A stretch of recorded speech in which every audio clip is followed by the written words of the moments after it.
And now, Mr. President, I want to talk about Afghanistan.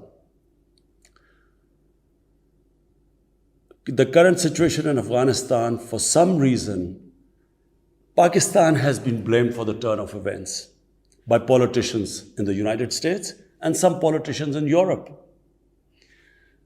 From this platform, I want them all to know the country that suffered the most, apart from Afghanistan, was Pakistan when we joined the US war on terror after 9/11. 80,000 Pakistanis died.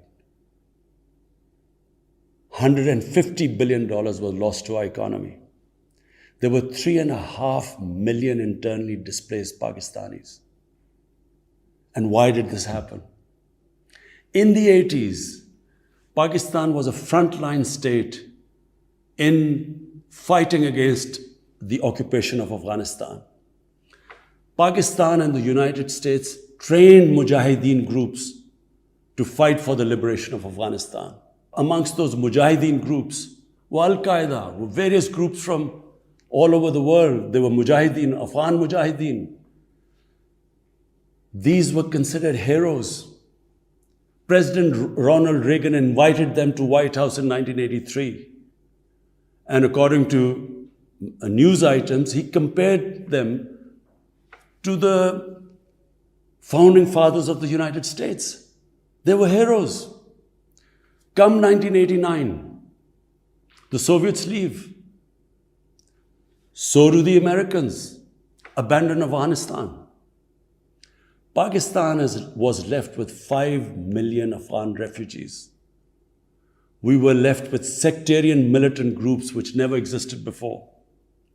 But the worst cut of it was that a year later, Pakistan was sanctioned by the US. We felt used.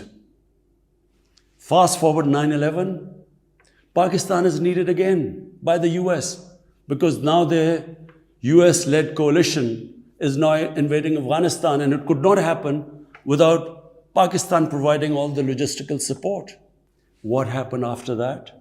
The same mujahideen that we had trained that fighting foreign occupation was a sacred duty, a holy war or jihad, they turned against us.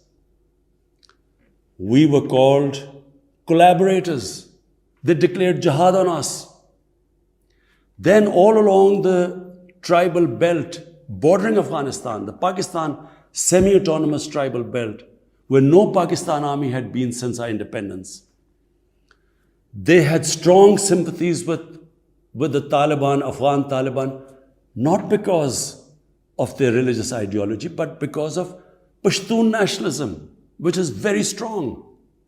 Then there were 3 million Afghan refugees still in Pakistan, all Pashtuns, living in camps, 500,000, the biggest camp, 100,000 camps.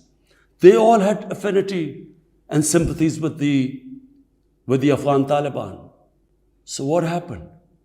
They too turned against Pakistan. For the first time, we had militant Taliban in Pakistan. And